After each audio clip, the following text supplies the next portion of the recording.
साल 1930 में हुए गोलमेज सम्मेलन में गांधी जी भाग लेने लंदन नहीं गए थे। नतीजन उन्हें वापस से जेल में डाल दिया गया।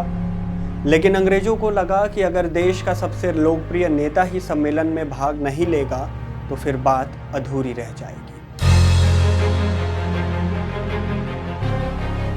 अंग्रेजों ने गांधी जी को जेल से रिहा करने का सोचा।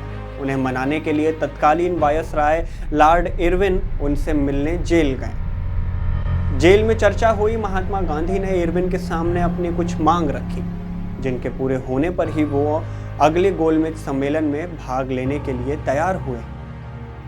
गांधी जी और इरविन के बीच ये संधि गांधी इरविन पैक्ट के नाम से जानी गई। इसी संधि में यह भी तय हुआ कि अंग्रेजी जेल में कैद भारतीयों को रिहा कर दिया जाएगा। लेकिन इरविन ने उनके लिए एक शर्त रखी।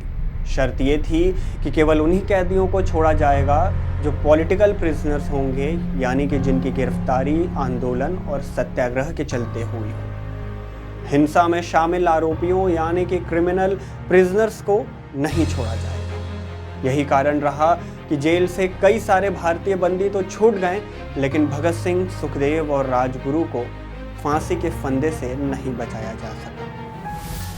ये पहली बार था कि कोई अंग्रेज अफसर किसी भारतीय नेता की बात को सुना, समझा और कोई संधि की। गांधी इरविन समझौते का कांग्रेस नेताओं ने बहुमत में स्वागत किया, लेकिन युवा कांग्रेसी इस समझौते से इसलिए असंतुष्ट थे क्योंकि गांधी जी भगत सिंह को फांसी से नहीं बचा पाए। नतीजन साल 1931 में हुए कांग्रेस के कराची अधिवेशन में जब महात्मा गांधी पहुंचे तो उन्हें काले झंडे दिखाए गए, उनकी गाड़ी पर बम फेंका गया।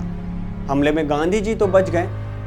भीड़ के सामने आए और आकर एक बात बोली, तुम गांधी को तो मार सकते हो लेकिन गांधीवाद को नहीं। गांधीवाद का यही असर रहा जिसने आज़ादी की लड़ाई में जान फूंकी और धीरे धीरे देश आज़ाद भारत की ओर